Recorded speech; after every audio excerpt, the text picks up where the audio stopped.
In some ancient time, we were divided and therefore cursed. Or not cursed, but we always knew that we were missing our other half, and that's where it comes from. And, in a sense, that's how I felt, that I've been seeking. And there's this beautiful Rumi quote that says, "What you are seeking is seeking you." I gotta read that poetry again. So I'm like, is that, I want to rationalize this, and it's like, ooh, so I'm like seeking this person, and is that person seeking me as well? And then I hopped in Google, and it's a different translation. He actually meant that we already have that, what we seek.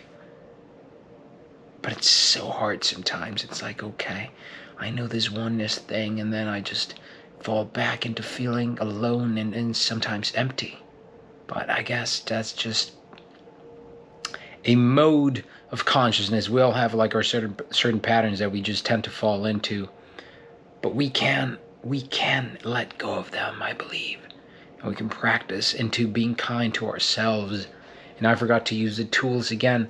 I want to use the tools from Stutz. I think those work, because imagery and visuals are really powerful. And basically this meditation or visualization is just visualizing or intensifying those feelings of not being enough, of being alone, or of negative thoughts. We know we have like different ones, but intensify those, really magnify them, give them your attention, and then turn them into black tar.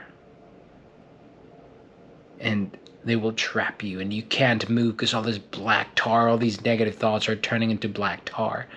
But then in the sky, the image of a loving mother arises, and we can feel its presence, its presence. We can feel its energy and just blessing us, and then getting rid of all of that black tar and cleansing us from that negativity, which is just a certain mode of thought, and we let go of it, and we feel the loving presence.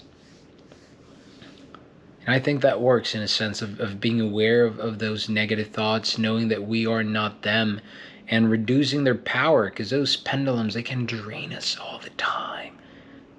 But I believe we can just let them go and let fear and doubt dissipate.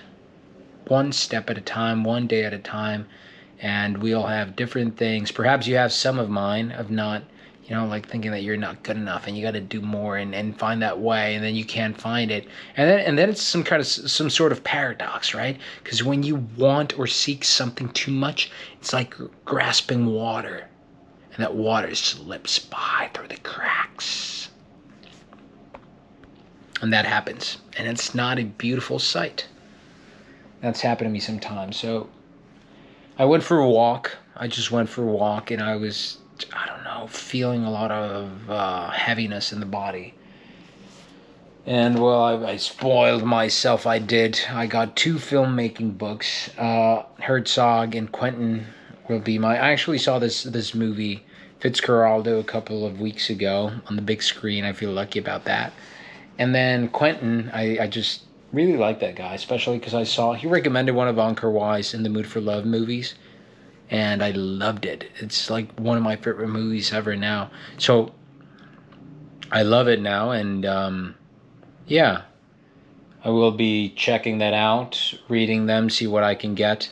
I don't know if I'm just procrastinating getting books instead of making the movies, but I was thinking that when I bought them. It's like, oh, okay, I'm just procrastinating now instead of doing this.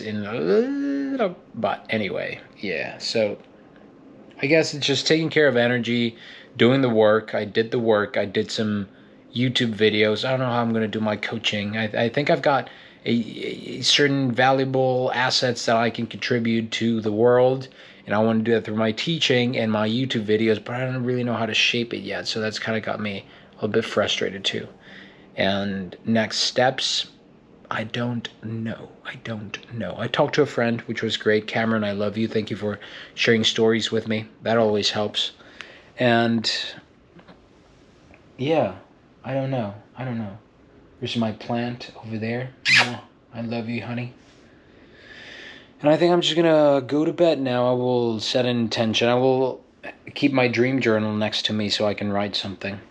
And then enjoy doing a British accent while that happens. Oh, and another note on my Alexander teachings, or journaling, whatever, I have found that my body has released a lot, and I feel the greatest I've felt in all of my entire life.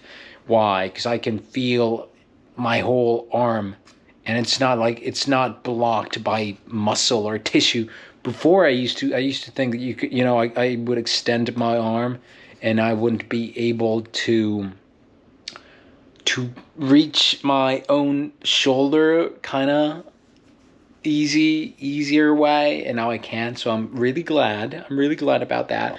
I had to cut down on the weights though, drop the ego lifting, but I'm getting more flexible and agile, which is one of my goals. I want to have a toned, flexible, available body for the stage with minimal tension, and that's where it comes from. So training every day. Okay, talking about it makes me happy, makes me excited about it.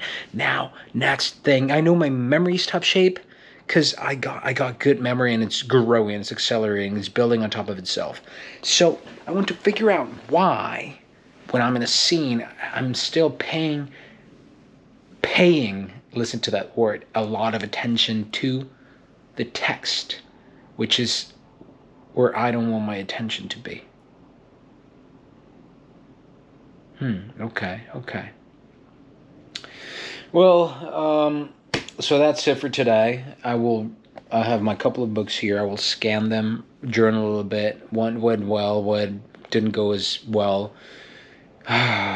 Just about free stream of consciousness, I guess, of today's work and learnings, and ask for that guidance.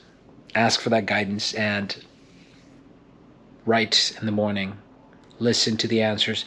Keep eyes open and ears open, and not fixate on things that aren't here, be it a person or be it a future event, but rather focusing on the present here and now. Maybe listening to some Scots or Irish. That's just amazing. Probably that's what I should do right now, because learning accents is just great. Learning the accents or languages is just beautiful to me. That's just what I want to do, but it's just so hard to get sometimes out of some sort of routine. The routine of and self-judgment can become a routine per se. I've noticed that during the evenings, I tend to, why do I tend to feel melancholic or nostalgic? What is melancholy anyways? I'll ask Siri in a way, but those are today's reflections. I don't know, I'm just, I have the intention to grow and improve and share that with the world. So I guess that's the important thing, and just doing the daily things, so yeah, well, let's see.